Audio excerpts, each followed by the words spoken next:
Welcome to the Radio Scilly Video Report. Subscribe at youtube.com/Radio Scilly to be alerted when we upload new video reports. The Video Report in association with Carnveen Tea Rooms. There's a treat waiting for you on your walk around St Mary's. Spoil yourself at Carnveen Cafe with a break for morning coffee, lunch or afternoon tea, inside or in a large garden close to Pellistry Beach. Try our large selection of fresh cakes and delicious cream teas. We have a large range of sandwiches, toasted sandwiches and jacket potatoes, or pick up one of our proper Cornish steak pasties. Anne and Frank are waiting to welcome you every day from 10 until 5 at Carnveen Cafe and Tea Garden. The three St Mary's women who biked from the top of Scotland to the bottom of Cornwall have almost achieved their goal of buying a specialist hypothermia revival kit for the St Mary's Hospital. Carol Drake says the women were just short of their £2,000 target.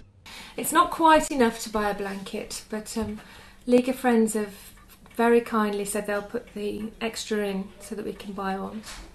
I've already handed the money over to the League of Friends, who are dealing with all the checks and bits of paper and having to recount it because I couldn't quite count it properly. 3 times we added it up and we got 3 different numbers, but it's round about £1,800. The women have been counting the kindness of strangers. During their cycle ride, they say that many people stopped them on the way and gave money. And Carol says that people were very kind throughout the UK. She says they didn't carry the money around with them during their journey. About £250 I think we collected along the way. Yeah. Did you bank it en route? No, we spent it en route. We just kept a close note of who gave us what, and we're in the process of writing thank yous to everyone who helped us along the way. Carol says she'll have fond memories of the Cross Britain bike adventure. It was lovely.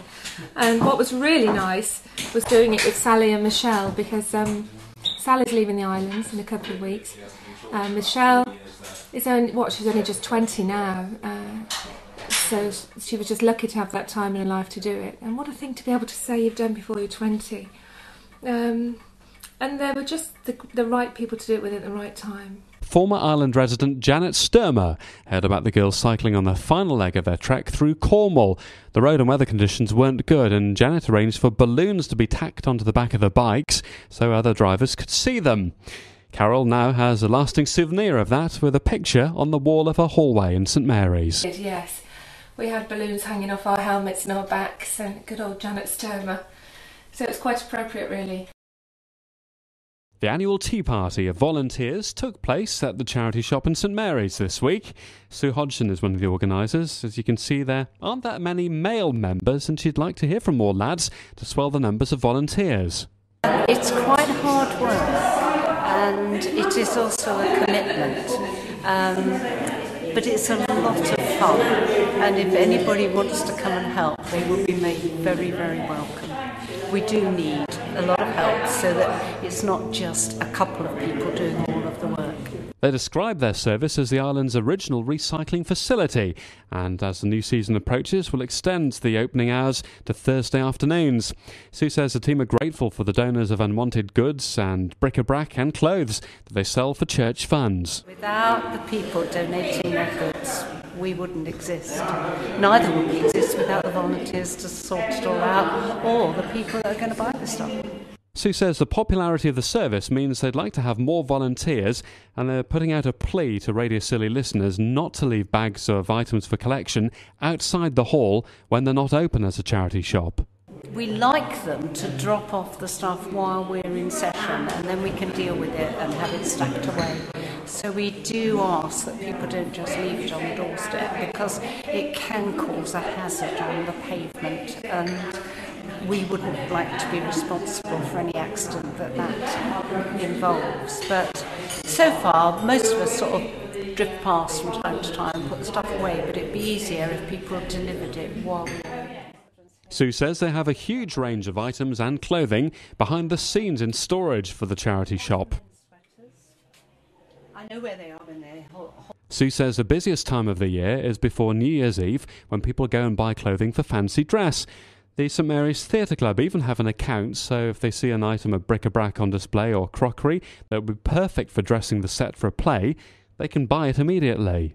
Selling day is prior to New Year's Eve. The most famous time, which was about 4 or 5 years ago, Doreen and I said we didn't mind, we'd open up New Year's Eve. So we put it all out, and we did nothing but sell, and we took about £5 less than £400. And so we tend to open just before New Year's Eve. What happens when the vicar is away? Well, they bring in a locum, and he's Canon Michael Fisher. He lives in Padstow, but he's known to many St Mary's Church of England worshippers from his time filling in for Father Guy recently at the St Mary's Parish Church and St Nicholas Church in Tresco.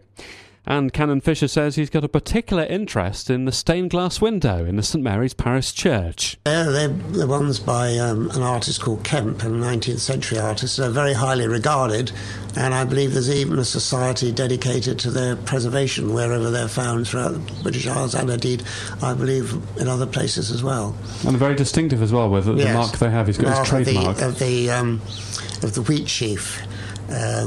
Most of these artists, I think, have a wheat sheaf. I don't know what Oriel, your stained glass artist here, she probably has her own. I think she does. I've seen it in the Briar windows, but at the moment I can't remember what it is. Michael says it's interesting being parachuted into other parishes when somebody's away or ill. Possibly. The congregation on Briar say they enjoy having a different voice sort of once a fortnight. They never have a chance to get bored with the old man. So that's, on the other hand, the difficulty about it is that you don't have a chance to make long-term relationships. I mean, I was in one of my parishes for 12 years, and there some people you there when they're born practically, and you see them grow up and go on to secondary school, or people you marry and you see their children, or you see them through a fair old segment of their life, and you have a chance to share in their sorrows and their joys. And that's part of the privilege of this particular job. The Methodist Church in Scilly has hosted a former president of the Methodist Conference. Lord Griffiths spoke on a number of issues, including the rebuilding of Haiti. He served there in the 1970s. There's a lot of work going on post-trauma counselling too. I mean, I was very impressed actually that the wife of the president of Haiti has set up a post-trauma counselling group, which is several dozen strong, and they're offering real help to people who have been traumatized. But of course, you're quite right. I mean, the scars will be deep and last a long time. But Haiti has had hurricane after hurricane, flood after flood, disaster after disaster, political rebellion after I mean, you know, nobody has dealt with pain and suffering more consistently and found a resilience to cope with it. Lord Griffiths has strong views on a topic that polarised some sections of our community, the reappointment of Methodist ministers. When the Reverend Dr. David Easton was told he hadn't secured enough votes to stay, there was outrage in some sectors of the community. Lord Griffiths says it's an issue he's brought to the Methodist Conference in the past. I have very definite views on that because I have myself gone through the same process and come out the same way as the guy who had to leave. I mean, a secret vote, the necessary majority not being produced, nobody ever quite knowing who did the voting against, and yet before you went into the meeting you felt that everybody approved of you. And I mean, it's just a very curious piece of casuistical churchmanship. So I have very definite views, and indeed have taken to the Methodist Conference the opinion, A, that those things should happen more transparently. People are entitled not to want their minister to stay, but they should have the bottle to stand up and say so. That's my opinion. And we've succeeded only at the moment in getting the majority needed to require a minister to leave reduced. It used to be 66% had to vote in favour. It's now, I think, 75%, it's now 66%. So, but, you know, I do feel that transparency is the name of the game, that if you can't be transparent in the church, you can't be transparent anywhere.